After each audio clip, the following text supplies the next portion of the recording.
Assalamualaikum warahmatullahi wabarakatuh. Salam sejahtera dan sehat selalu untuk kita semua. Dan dimanapun kalian berada, semoga kalian sehat selalu dan mendapatkan keberkahan, kelimpahan rezeki dari Tuhan Yang Maha Kuasa, Allah Subhanahu Wa Taala. Amin, amin ya robbal alamin.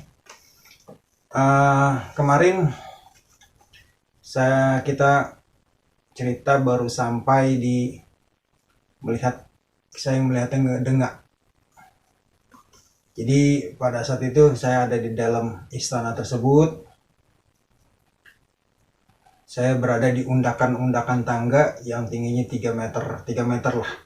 Dia undakan-undakan tangga dan saya lihat mendengar duduk wanita cantik yang sama waktu saya lihat di laut sana di Sukabumi, dengan mahkota yang tinggi, batu-batu merah. Itu mahkotanya kuning kemasan, wajahnya kecil dan cantik dan ramah dan tersenyum kepada saya dengan baju berwarna kuning kemasan semua. Baju kuning kemasan. Kemudian setelah itu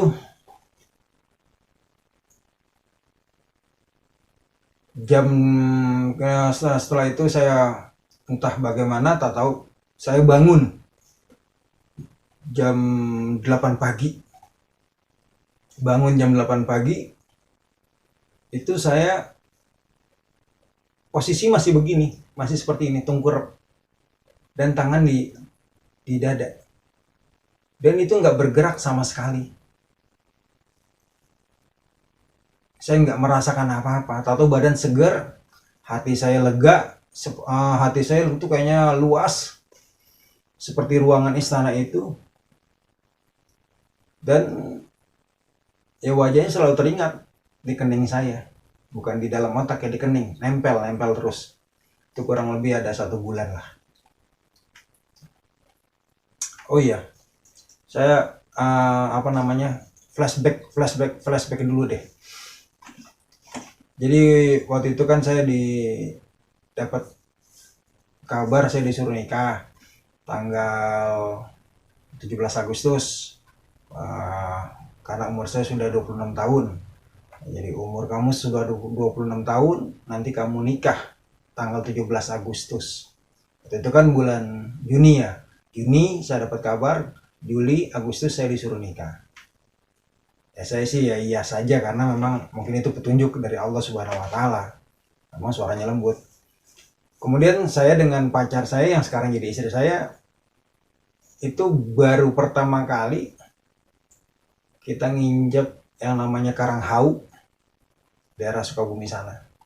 Itu kita berdua sambil jalan-jalan gitu, tujuannya jalan-jalan.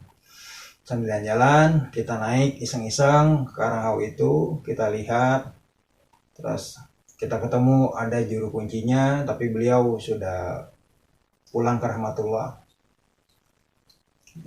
Saya kenal banget dengan beliau, semoga diampuni dosa-dosa dan kesalahannya, baik yang disengaja maupun yang tidak disengaja, ditempatkan yang layak di sisinya. Amin ya robbal alamin. Kemudian saya di dalam makam tersebut jam setengah dua siang. Setengah dua siang itu almarhum juru kunci tersebut bilang kepada saya, ya udah adek baca Al-Ikhlas, Anas, Al-Falaq. Oh iya pak, bisa kan dek? Bisa, saya bilang. Kemudian saya duduk dan pacar saya ini yang jadi istri saya ada di sebelah kanan. Karena waktu itu kan saya belum hafal nih doa-doa banyak gitu. Saya bawa catatan ceritanya. Itu saya mulai doa itu, kan juru kunci udah keluar nih. Juru kunci sudah keluar, ditutup pintu makam. Juru kunci udah keluar. Kemudian saya mulai doa, ngucapin salam dan segala macam. Saya mulai dengar suara ombak itu besar, buar, besar banget. Dan hujan itu besar, turunnya besar banget. Dan saya lihat bukan saya lihat ya, pacar saya ini, istri saya ini fokus. Saya karena belum hafal doanya, saya masih pakai buku. Itu karena saya belum hafal, karena saya sambil baca. Saya taruh di lantai. Itu bukan setelah, pada saat itu hujan besar, ombak tuh saya dengar banget.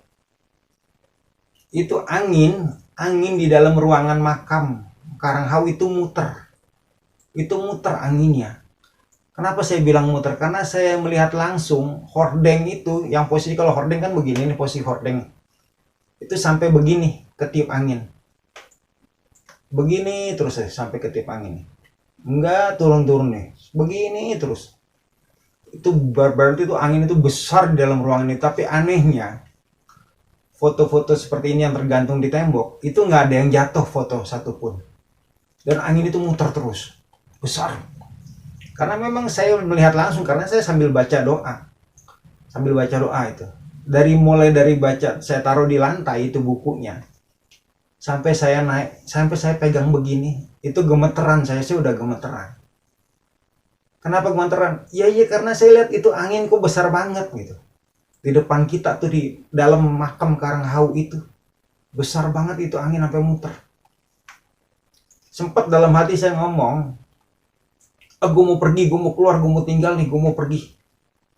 Cuma saya ngomong begitu dalam hati, ini dengkul udah lemes, tahu-tahu lemes. Tapi saya sempat mikir, kalau gue keluar dari makam ini, bagaimana sama pacar gue nih, maksudnya calon istri nih. Dan ya udah, akhirnya saya pasrah di situ. Selesai doa itu selesai, saya tutup buku tersebut. Ombak, saya dengar suara, jadi ombak itu pelan. Saya dengar suaranya, deburannya pelan. Dan hujan itu jadi reda. Dan angin pun berhenti.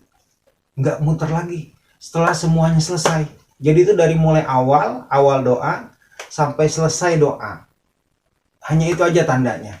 Itu kejadiannya jam 1:30 siang atau jam 2 siang lah. Atau setengah 3 lah, setengah 3. Antara itulah. Pokoknya itu matahari masih terang. Entah bagaimana itu, almarhum beliau, juru kunci tersebut, itu tahu-tahu buka pintu makam, buak. Adek nggak ngapa-ngapain kan? Enggak pak, saya nggak ngapa-ngapain. Emang kenapa pak? Bener adek nggak ngapa-ngapain? Bener, saya nggak ngapa-ngapain pak. Kan kata bapak saya suruh baca Al-Ikhlas, An-Nas, Al-Falaq. Emang kenapa pak? Beliau bilang, seumur-umur selama saya jaga di makam Karanghau ini, biasanya ibu itu datang hujan sama ombak besar aja. Tapi kok ini tumben sama angin-anginnya. Emang adek mintanya apa? Saya nggak minta apa-apa pak. Kan saya doa aja. Saya cuma silaturahmi. Saya kan mau nikah ceritanya. Gitu loh pak. Ya paling nggak saya silaturahmi aja gitu. Kita minta doa restunya sama bapak juga gitu. Oh ya udah deh, mudah-mudahan adek berjalan lancar nikahnya. Iya pak, terima kasih. Udah, dari situ saya pulang. Dan saya nggak mikir itu apa, nggak kepikiran gitu. Memang karena memang saat itu kita tuh nggak tahu, cuma ya jalani aja, jalan-jalan aja udah gitu. Nggak ada yang apa ya, kita pengen mau ketemu dengan beliau, dengan Ibu Ratu Kidul atau dengan siapa, nggak ada. Jalan aja seperti biasa gitu loh. Dan ya memang ya gimana ya, kita memang tidak paham gitu loh. Tapi dari situ ya akhirnya semakin usia bertambah baru kita mulai pahami itu semua gitu. Artinya kalau Allah berkehendak, Tuhan berkehendak, dimanapun kita berada, jikalau memang Allah berkehendak, pasti dipertemukan dengan para wali Allah. Siapapun itu. Yang penting jaga hati, jaga pikiran, jaga perbuatan, jaga mulut, jangan nipu.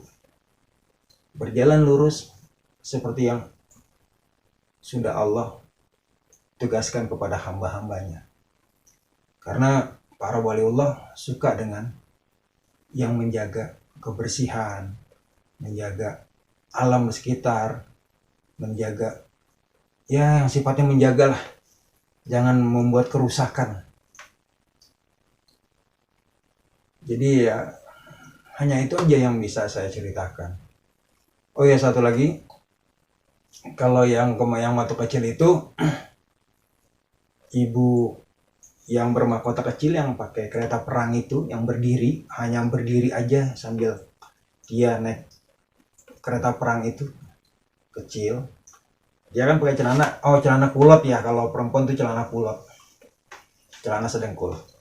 Terus di sininya tuh ada kain lurik lah di pinggangnya gitu, terbentang kain gitu.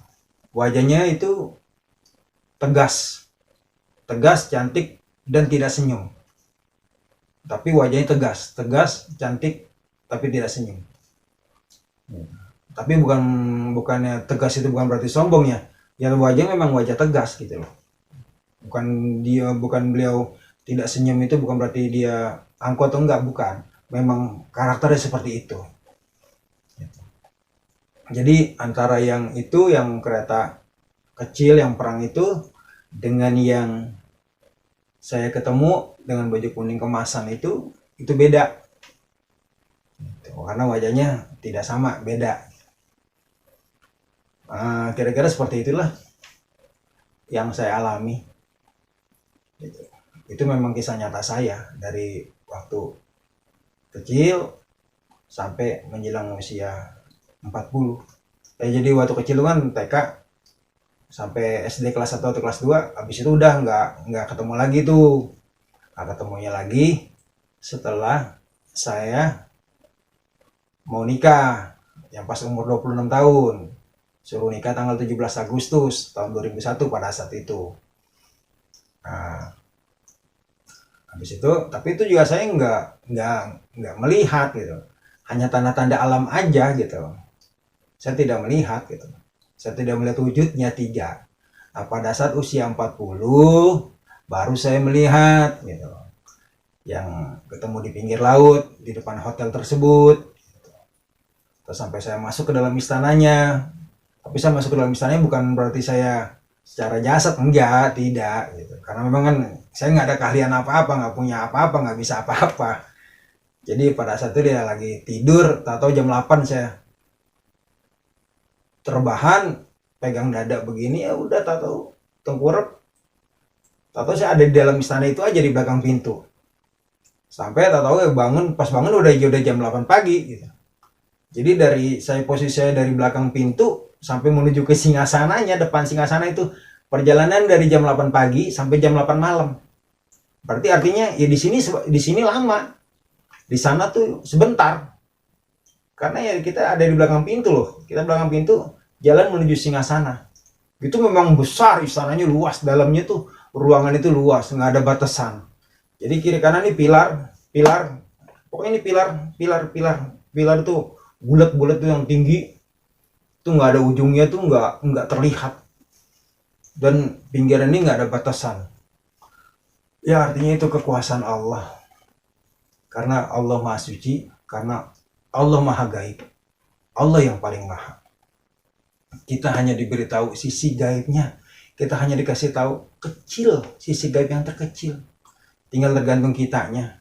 Apakah kita percaya atau enggak, kembali kepada diri kita masing-masing. Tapi pada dasarnya mereka adalah mengajarkan kebaikan, mereka mengajarkan kebenaran. Mereka tidak pernah menyuruh kita manusia untuk nyembah mereka. Mereka juga tidak pernah nyuruh kita untuk meminta harta sama mereka, tidak. Mereka menyuruhnya minta sama Allah. Tetap mereka mintanya hanya minta sama Allah, jangan minta sama saya. Jadi artinya itu adalah pelajaran yang baik, yang positif buat kita. Ya tinggal kita bagaimana kitanya lah mengeluarkan potensi yang ada di dalam diri. Karena pada dasarnya manusia itu semua sama, diberikan oleh Allah dengan potensi yang ada. Tinggal kita mau nggak nih menggali potensi ini. Tinggal kita mau nggak nih continue potensi yang ada, ya khususin satu-satu gitu. Jadi kembali lagi kepada cerita tersebut, Mudah-mudahan dari sini ada pelajaran dan pengalaman yang berharga. Silakan diambil, ambil yang positif, buang yang negatif. Mudah-mudahan ini semua bermanfaat buat kita semua. Dan terima kasih, kita sudah saling berkenalan, dan dari sini saling bersilaturahmi secara dunia maya. Mudah-mudahan terus berkelanjutan. Semoga Allah Subhanahu wa Ta'ala selalu memberikan keberkahan dan kerahmatannya dan rezeki dan segala keilmuannya dari Allah Subhanahu wa Ta'ala. Mudah-mudahan kita jauh lebih baik daripada kemarin. Saya ucapkan banyak-banyak terima kasih. Wassalamualaikum warahmatullahi wabarakatuh.